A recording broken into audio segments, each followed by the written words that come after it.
So I nearly died with alcohol, and this story is about my journey to sobriety and the long, deadly road that I went down. I nearly died drinking. So hopefully, this inspires somebody out there to get help and to finally get sober.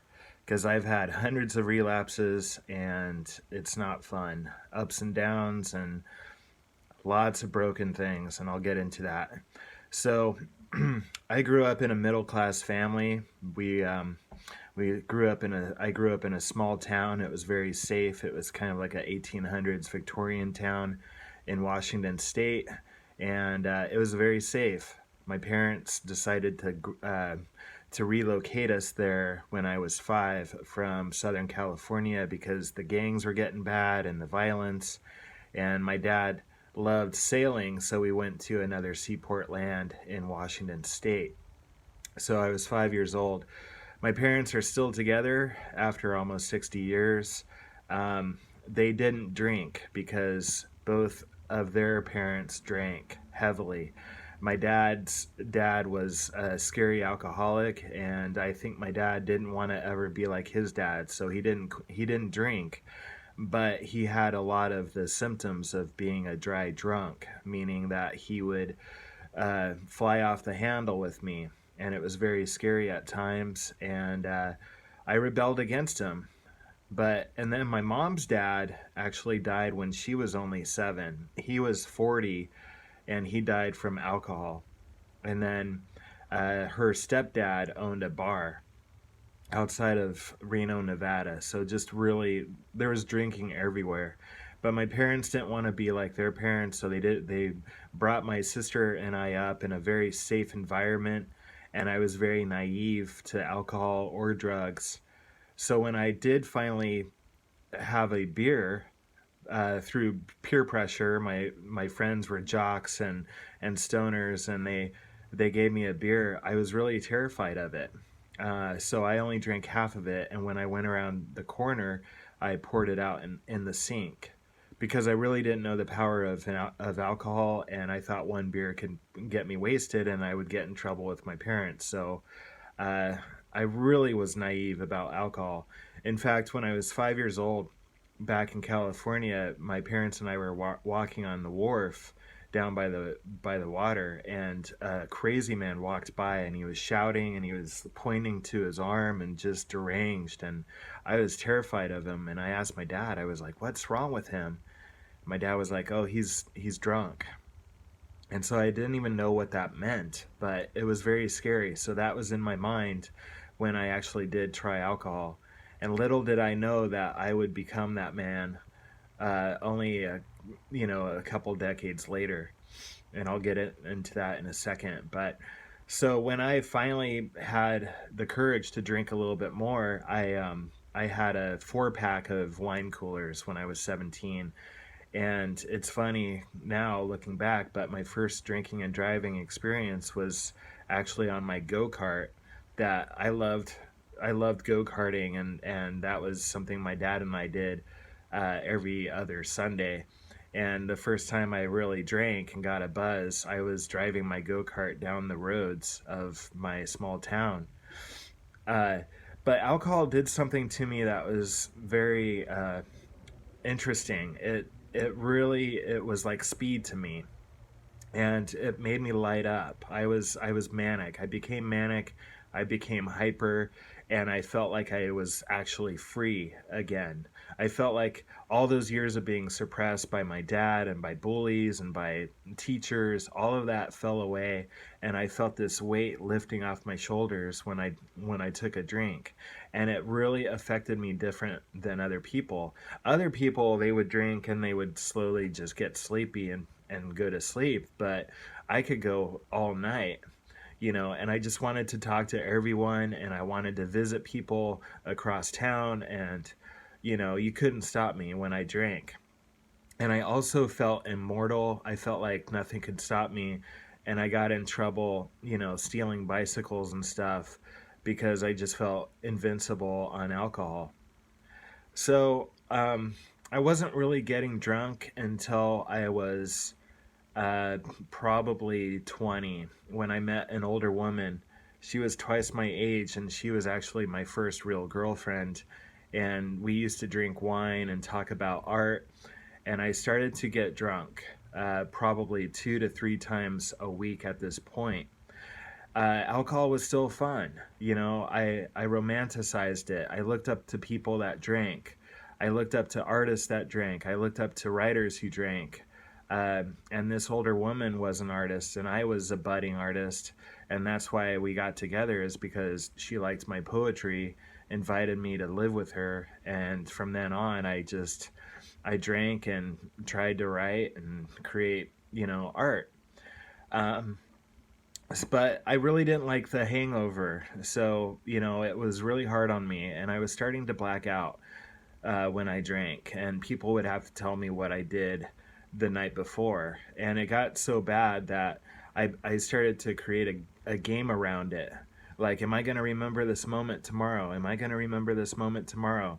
And who knows, this conversation that I'm having right now with a person at a bar, I might not remember it tomorrow, and I would play around with blacking out, like, am I going to remember this? And I started to drink 3 to 4 times a week, and I was starting to become angry drunk because my dad kicked me out when I was 18, and I had a lot of regret and resentment towards him. And I was actually giving them the silent treatment. They didn't know where I lived. Once he kicked me out when I was 18, I was living on friends' floors. I didn't graduate high school, so they didn't give me a full ride to a music school in Hollywood. But I'm looking back, I'm glad they didn't, because I would have died in Hollywood, because I was just now becoming an addict and an alcoholic, and I loved everything that I could get my hands on, alcohol, drugs, whatever. I just had a very addictive personality and wanted to escape reality as much as possible. And I wanted to be an artist, and I thought you had to be a deranged uh, psychopath to create good art. That was my thinking, because I saw artwork by schizophrenics, and I was like, I need to be deranged like them to create awesome art. I need to be a tormented soul. And that was just another lie from alcohol. But so I started blacking out, and then I got really violent with my girlfriend, and she kicked me out, and I went to Job Corps when I was 25 years old, and that was my first extended period of sobriety.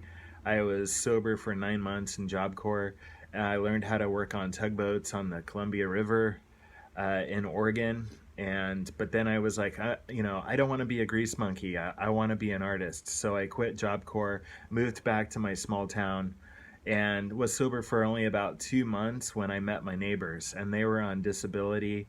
They were certifiably insane, and I loved them right away. I wanted to document their life. I wanted to write the next One Flew Over the Cuckoo's Nest. And so they were my perfect case studies. And so I used to hang out with them for about a couple months sober, until finally I was like, why not just drink with them? I mean, they drink all day around a bonfire and it looks fun, so I might as well drink with them. A couple of months into that, I was getting drunk every, 5 days a week, and I was scaring them. I was actually out drinking them and doing crazy stuff, where they were like, in the morning, they're like, Eric, I don't know what you were doing last night, but you were scaring us. You were pounding your fist on the floor and screaming up at the sky, and we didn't know what you were doing. So that went on for a while. I could barely hold on to a restaurant job. At that point, I was cooking for a living.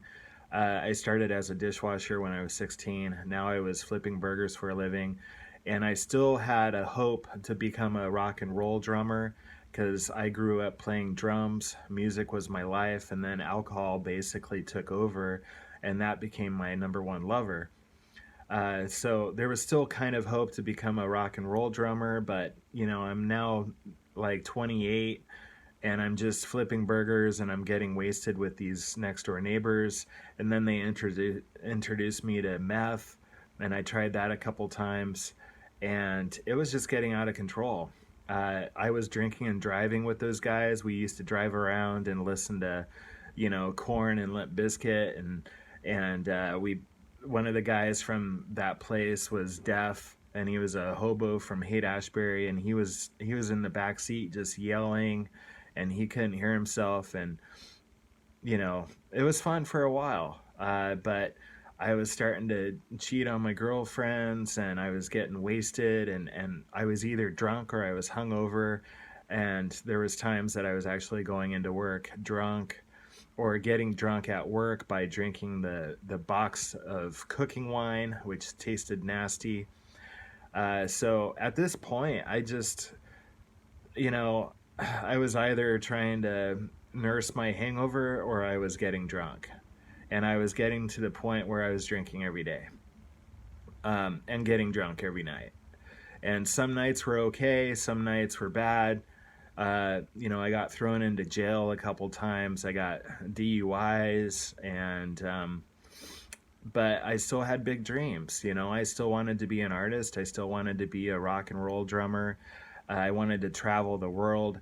And it seems like the only thing that was keeping me going from not wanting to take my life was my dreams. I still had a lot of hope and dreams, but I was like, I got to kick this alcohol. And the biggest lie that addicts have is tomorrow. I'll quit tomorrow. Tonight's the last night. And I've had thousands of those. So it was really bad starting my beginning 30s. I was still flipping burgers for a living, still trying to, get out of it, and still trying to get sober. And friends would just get me back into drinking. It was a small town. And when I was 32, I drank a fifth of tequila on Cinco de Mayo, and the next day I had a new restaurant job, and I was learning how to cook out in this surrounding town, with a buddy who got drunk with me the night before also, and he's teaching me how to flip omelets, and all of a sudden I turn white and get this pressure in my chest. I turn white. I go outside. I'm like, I gotta go to the bathroom. Ran to the bathroom, vomited, and had diarrhea at the same time. I'm shaking. I'm cold. I go out and lay down on the sidewalk behind the restaurant. All of a sudden, there's this born again waitress praying over me, and I'm like, thank you very much. And then the restaurant owner comes out and hands me two Tylenol or aspirin to thin my blood.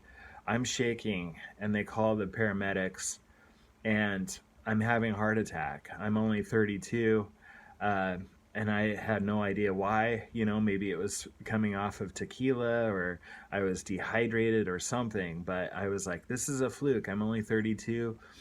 They air flew me to the state hospital in Seattle. They put a stent in my left anterior artery, which is called the Widowmaker, and that was like 70% clogged. I had no idea. I was like, how do I have bad cholesterol? I mean, I just drink, and I don't eat too bad. What's going on here? The doctors didn't really know what happened, and they just set me free, and they gave me some cholesterol medicines and some blood pressure medicines. But I kept drinking. In fact, I was like, that was a fluke. So I started drinking even heavier. And it was just a really dark time. I was listening to dark music, and the guys next door, they weren't that glamorous anymore. It wasn't that romantic. There was hundreds of empty beer cans behind my seat in my car, and on the floor of my school bus, which is what I lived in. It was a converted school bus. The guys were coming over from the next door, and some of these guys were really filthy and almost homeless, and they were the only ones I was hanging out with. I wasn't hanging out with anyone from my childhood. I got rid of all those friends when I started dating that older woman, because they cramped my style, and they were jerks to me, and they bullied me growing up. So I'm like, you guys are gone. But now I'm hanging out with homeless people. I liked them because they didn't pick on me. They were beaten down by alcohol, so they were humbled by their alcoholism, and I thought they were cool. I liked hanging out with people that I thought were egoless, basically beaten down by life. But that was just another lie. And the girlfriend at the time, we were having craziness, and it was like Sid and Nancy the movie. We were having crazy fights, and she beat me up one night, and she had to go to jail. And then I went to jail one time, and I stopped eating because I didn't want it to ruin my buzz. So now I'm not eating. I remember we went to Las Vegas, this girl and I, and we were there for 3 days. And when we were flying back home, I almost didn't get on the plane because I was drunk. She talked them into letting me on the plane, and when we got back home, we looked back at.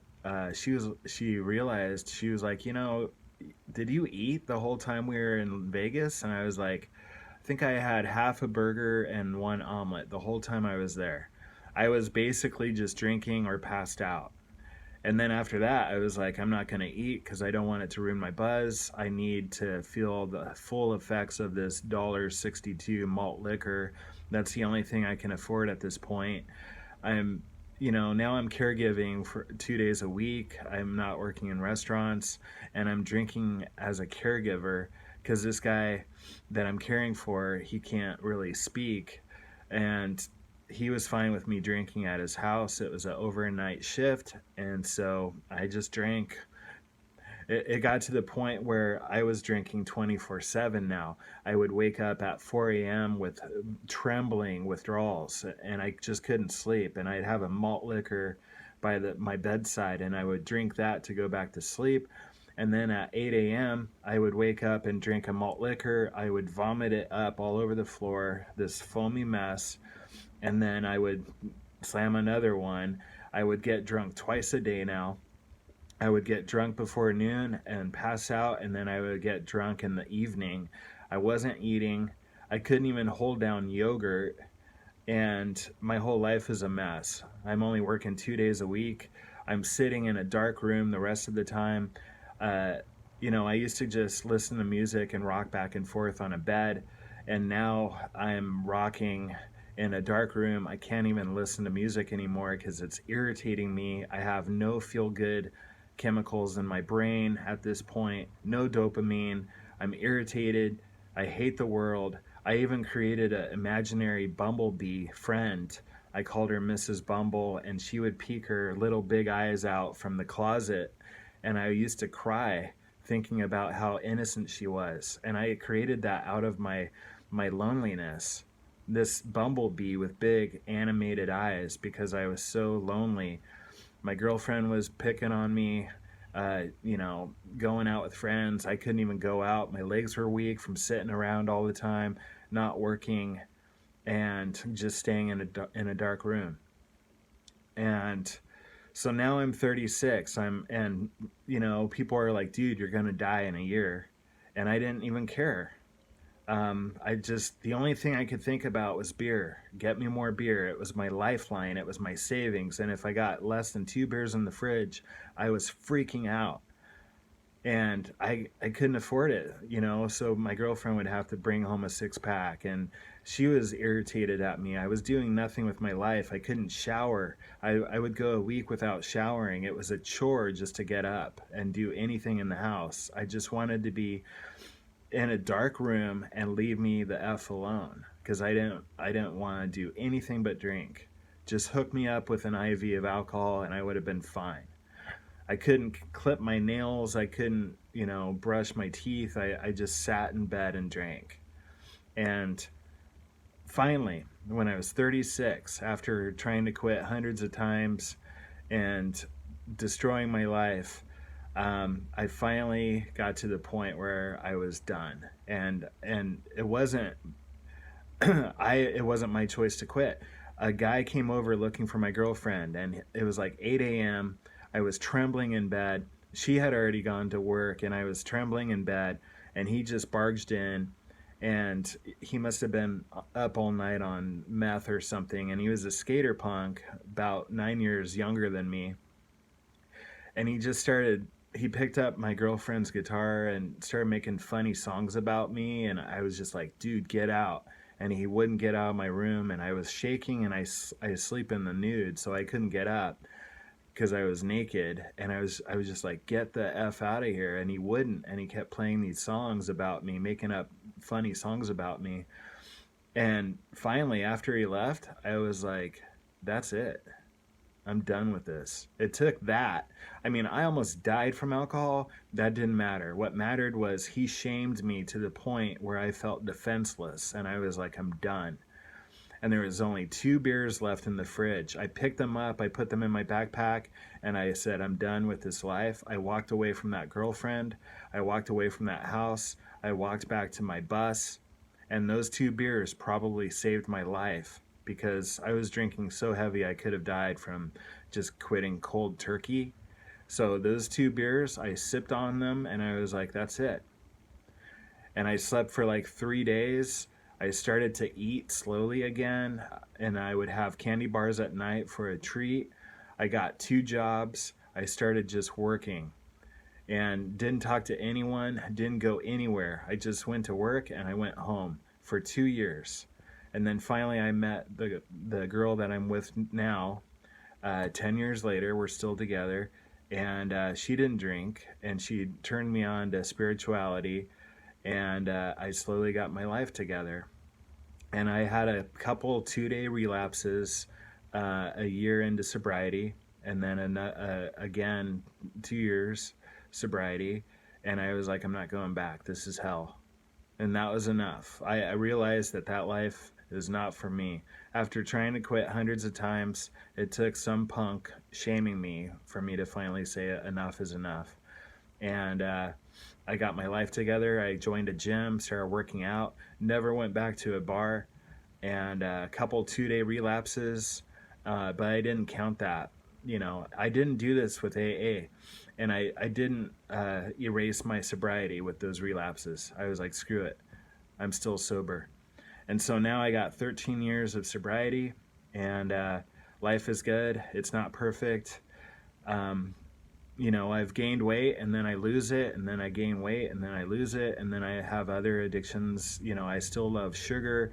I still watch porn once in a while, just trying to become a better person every day. I'm 48 now, and that's my story. I nearly died, but I'm here to share my story and hopefully help some of you guys get sober. So thanks for listening. Hit that subscribe button, and we'll talk to you soon.